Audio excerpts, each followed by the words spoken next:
Also breaking, 2 earthquakes were reported in Greenwood County just hours apart. The United States Geological Survey says they hit just outside of Coronaca. The first was a 2.2 magnitude quake around 11:30 last night. A 1.7 magnitude quake hit just after 3 a.m. today. We are updating breaking news. An arrest has been made in a deadly upstate shooting. Easley police tell 7 News they found a Ryan Douglas Bradford dead last week. The coroner says Bradford died after being shot in the neck with a pellet gun. Officers tell us they arrested 32-year-old Angel Carrera today. He is charged with involuntary manslaughter. Breaking news in Spartanburg County, where emergency crews were called here to a house fire on Ranmar Lane just a short while ago. You see them still out there trying to get the hot spots out. That's just off Nichols Mountain Road.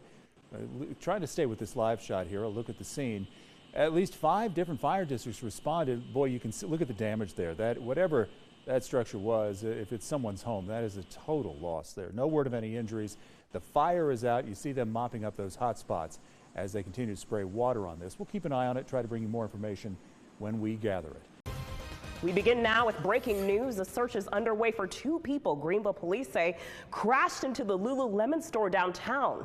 They are also accused of stealing several items early this morning. 7 News' Taylor Farmer joining us now live with the very latest. Taylor. Simone, Greenville police tell us around 3:30 this morning a vehicle intentionally slammed into the front of Lululemon here in downtown Greenville. Take a closer look at the damage. Crews on site tell me they're now working to secure the storefront. Those with Hughes Investments who own the building, along with the manager of Lululemon who occupies the space, have been out here this morning surveying the damage. Workers on site tell me it was a U-Haul truck that backed into the store in an attempt to break in.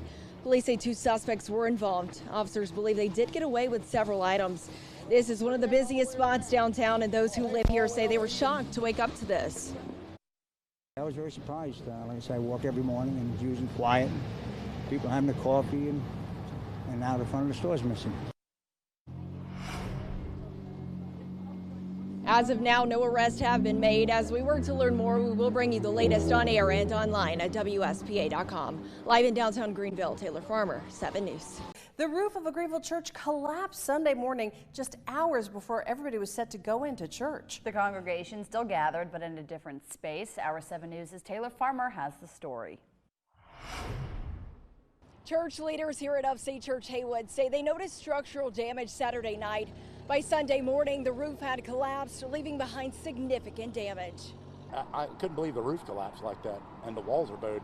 That's awful. Really bad. Unbelievable. That's how many described the scene at Upstate Church Haywood, sitting at the corner of Lawrence and Haywood Road, formerly known as Laurel Baptist Church. The building, dating back to the 1950s, holds memories for many in the community. It's honestly sad. My grandma used to take me here Sundays. We'd have service in here. It's very nice people, you know. It's just sad to see that this is happening to the community. Campus pastor Dallas Wilson says Upstate Church Haywood moved into the building in 2023. Now with a collapsed roof, unstable walls, a fenced-off parking lot, and caution tape surrounding the church, the future of the structure is uncertain. Fortunately, lead pastor Wayne Brace says no one was inside when the roof came down around 7:30 Sunday morning. I really can't even explain how grateful we are. I mean, very few things in my life have been more like providentially securing, in that, you know, God just protected our people. Brace says they'll try to preserve what they can, including the steeple and stained glass windows. But even amid the loss, the mission remains the same. I told the people on Sunday the building's broken, but the church goes forward. The building's just a building. The church is the people of God. And we believe we have a purpose here in the Upstate to reach one more person with Jesus, to help one more person know and walk in the life God's called them to. And so whether we have a perfectly functioning building or not, we're still going to do that. As services were moved to the gym Sunday and will be for the foreseeable future, Wilson says he and the more than 700 people who attend the church will stay encouraged. Nothing comes to our doorstep that doesn't first come before the throne of God. And so we don't understand what God's got planned, but we do understand that whatever he's doing is for a good purpose. At this time, there is currently no timeline for when the building will be restored. In Greenville, Taylor Farmer, 7 News. Upstate Church Haywood is a campus of First Baptist Simpsonville Upstate Church. A new location is also planned for downtown Greenville, expected to launch in January. A potentially dangerous situation for Cherokee County on a hiking trail, and it has a happy ending because emergency responders had some high-tech help. 7 News' Scarlett Listjack explains why you should always be prepared when hiking and an app that could be life-saving. It was supposed to be a simple hike, taking in the serene views at Lake Welchel. But for two adventurers, it became a hairy situation when they got lost on the 7-mile Welchel Trail loop. Somehow they just got turned around between the main loop and the loop that's on the peninsula. Doug Bowers with Cherokee County Emergency Management says the hikers dialed 911 Sunday afternoon after wandering for hours in the sweltering heat. About 3:30 in the afternoon, Cherokee County 911 received a call saying that the two people were lost on the Lake Welchel Trail system. First responders jumped into action. Within 40 minutes after the call, the hikers were rescued by boat, thirsty but relieved. They were very happy to see us. We'd already known because they stayed on the phone with 911 that they were out of water. So we brought water with us. We were able to immediately give them some fresh, cool water to drink.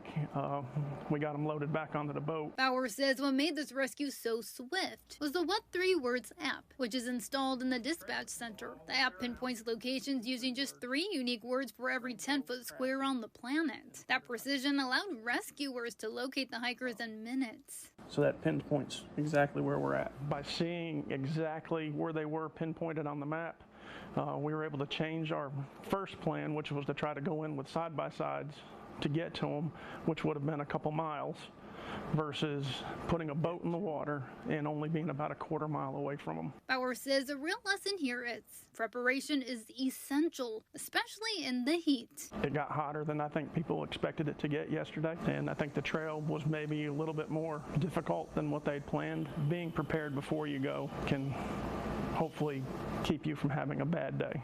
Emergency management says this incident is a reminder to always come prepared when hitting the trails.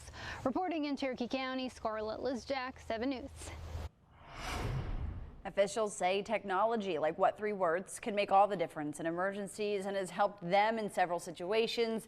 The app is free for you to download to your cellular device. New law in South Carolina is regulating when and where golf carts can be used. 7 News' Ariana Meadows has more from Clemson.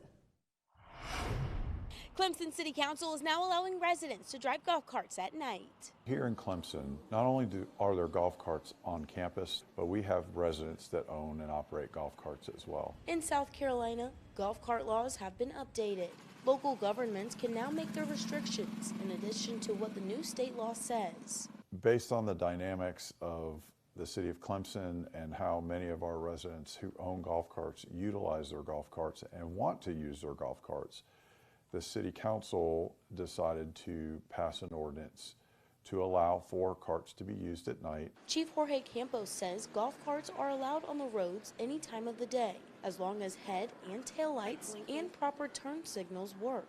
But golf carts are only allowed on the roads with a speed limit of 35 miles per hour or less. In addition to this, the new state law says children under 12 must wear a seatbelt and drivers must be 16 years or older with a driver's license. Also, golf carts can only be driven within a 4-mile radius of where it is registered. Or if you live in a gated community, 4 miles from the front gate to that gated community. So that is a state law, that is not a local ordinance. Before golf carts can go on the road, drivers must buy one of these permit stickers from the DMV. The city says golf carts are subject to the same fines and fees as any other vehicle. They must also be parked in a spot and will have to pay to park downtown. Football season is around the corner, which is when the city says they see golf carts the most. People will bring golf carts in from the outside to help shuttle people to and from their parking spaces. One thing that we have to make clear is under state law, a golf cart is prohibited of being used as a taxi. Clemson police say there is not a curfew for how long golf carts can be driven. In Clemson, Ariana Meadows, 7 News. And the city of Clemson says violations of this state law can result in impoundment, fines, and misdemeanor charges.